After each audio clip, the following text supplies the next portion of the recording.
Welcome to my Hebrew channel, Miel. I'm looking at Sihon, the king of the Amorites, and he, of course, played a very important role in what happened when the Israelites arrived in the Transjordan. And this man gets a lot of press in the Bible, and so we kind of have to ask ourselves why. Why is he mentioned so much, even through not just at the point of what all of these events took place, but also the scriptures constantly interpret what happened to him and what happened in that place and what happened, and of course focuses eventually on the hand of Jehovah in the whole matter. So he's an important guy in terms of how we understand what Jehovah does in this world.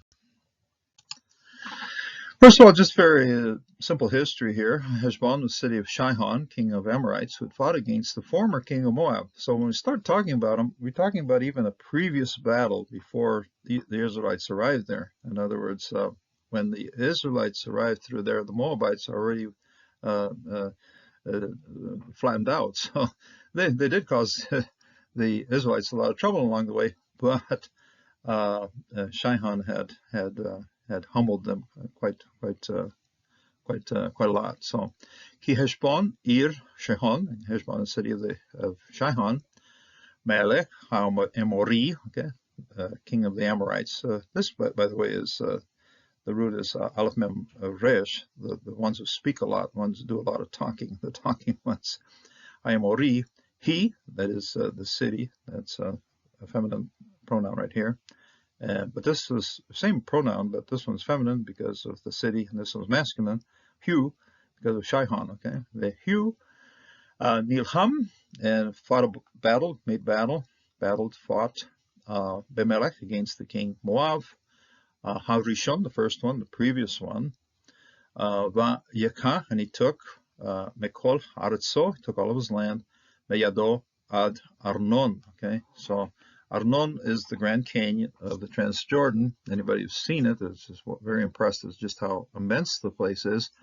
And when the Moabites were weak, they were south of it. When they were strong, they stayed north of it. But at this point, Sihon has defeated them, and the defeat runs all the way out to the Arnon, all the way to what would have been their southern border. But at this point, they obviously were in trouble. And we find an interesting description of the battles that took place. For fire came out of Heshbon, flame from the city of Sihon. It consumed Ar of Moab, the lords of Arnon's heights. Okay, the Esh right here. When you first read this, you start thinking of the heights of Arnon and so forth. So you begin thinking of this fire as kind of spreading across the whole country. In other words, this Sihon was an expert on sending fire. Maybe that was one of the tactics of the ancient times, to set fire to the fields of grain, and that's quite possible. Fire, of course, was used to destroy Sodom and Gomorrah. But we'll get to a little bit more specific interpretation of this flame right here, the fire. Ki esh yatsa me Heshbon, and fires came out from Heshbon. Lachaba, a flame, Mikrat, from the heights of Sihon. Okay, that's the Kiryat is the heights. We find it in names like Kiryat Arba, Kiryat.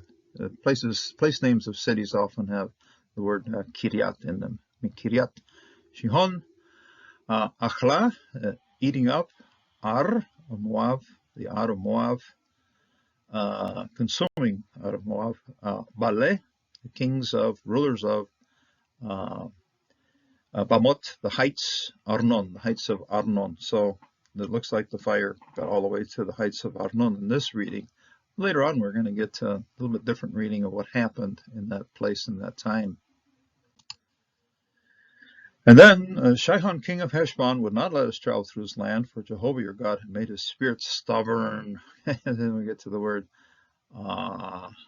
yes, we'll find it here, Emetz, Emetz, and his heart obstinate. So we have two combined, or we have two parallel words here as to what Jehovah did to Sihon. Velo Abba did not permit Sihon, Melech Heshbon, king of Heshbon, Ha'avrunu, to let us cross, okay? Ha'avrenu, to let us cross both through it. Ki He's kaseh, because he hardened, Yehovah hardened, Elohecha, Jehovah your God, Elohecha, et rocho, his spirit. Ve'emetz, and then had made obstinate, et levo, his heart. Leman, so that Titen could give to him, to you, Tito had given to him, Beyado had given him in your hand, okay, Beyadecha, Keyom Hazeh, as in this day, as has now taken place. We have Rahab weighing in on what happened here. Very interesting observation on her part, and actually this is this kind of information that she heard through the news feed across the River Jordan, people crossing, wading the Jordan and bringing the news of what had happened over in Heshbon. One of the things that motivated her to place her trust in Jehovah. So this is part of the testimony of Rahab to the two spies. So we'll pick it up halfway through here. Asher, Ashitem, which you had done, Leshenei Malche, to the two kings, Hamori. Asher, Be'aver, who are across Hayirdan, across the Jordan, Sihon, to Sihon, Og, okay, to Og. Asher, Ram Tem, that you had given them to Cherem, you had given them to Korban, you had dedicated them to destruction, Otam, to them. And this means taking them and piling them onto a big pile and setting the whole thing on fire. In other words, consumed. None of the sinful stuff has to be left over. It has to be all gone. So dedicated, devoted to destruction. This was part of the, of course, the tactics of what the Lord had instructed his people when they faced this kind of sin. And again, a recap of why this all happened. Jehovah, the God of Israel, gave Sihon. Okay, now the battle was of the Lord. Okay, this is something that judges were moving on in history here. Now, of course, the conquest of through Joshua has all occurred. Now we're into the period of the judges, and there's a recap as to what had happened.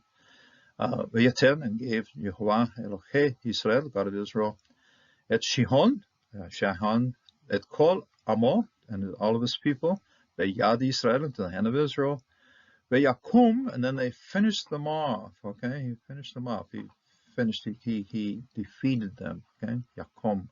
We can combine Ken, Kum, Kol, all of these words together into what happens here with Yakum. Okay? So he just finished them all off, defeated them.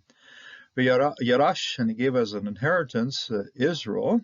Okay, so Israel inherited. Yarash took possession, inherited et Kol, all of the land.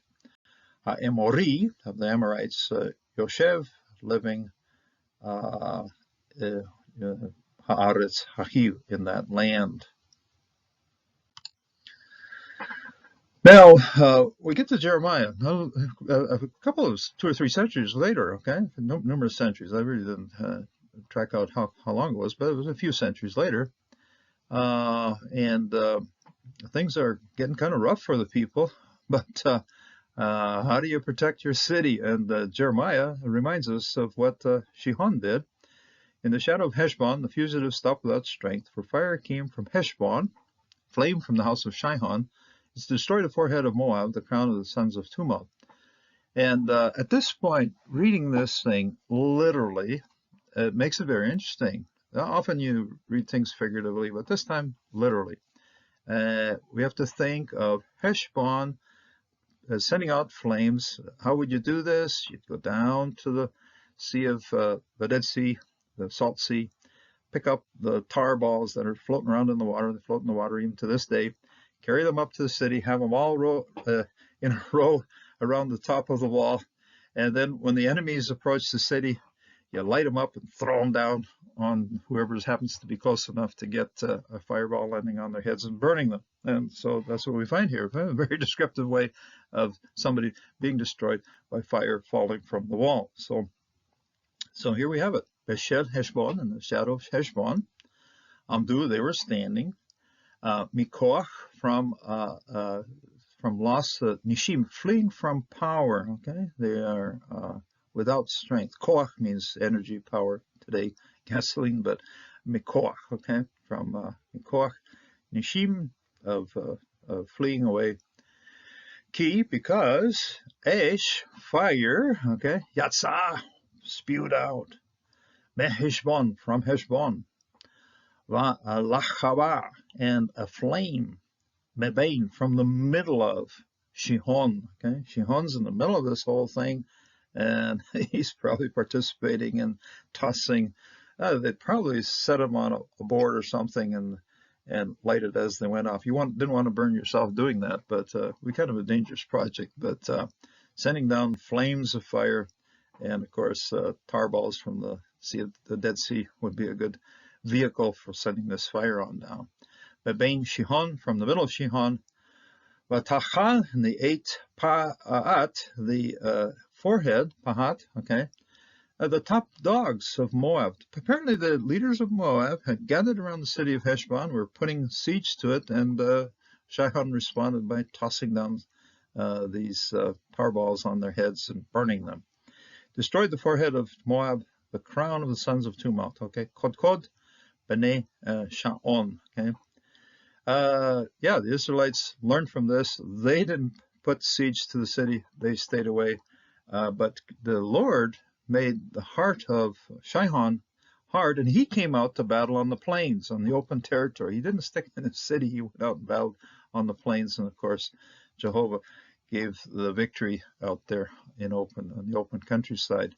And Sihon, of course, made a mistake. Maybe should have stayed in his city, and if the people would have gotten closer, they would have gotten themselves burned. But anyway, that's what happened to the Moabites. We even find a reference to what Jehovah did in Nehemiah. And you gave them kingdoms and peoples, and allotted them every corner. They took possession of the land of Sihon, king of Heshbon, the land of Og, king of Bashan. Okay.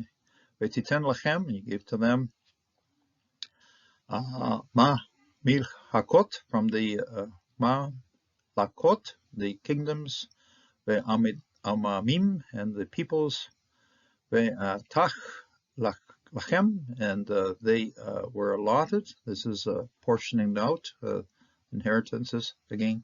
Tach Lachem, Lepe, each corner. Okay, the pe again, face of the rostro, the face of a corner.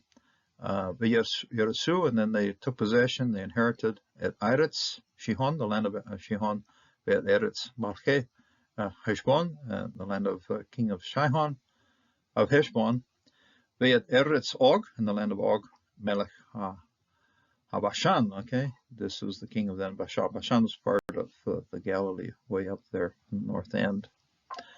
So Jehovah most certainly has the power to rain fire down on the enemies of God's people. So fire came down from God out of heaven and devoured them.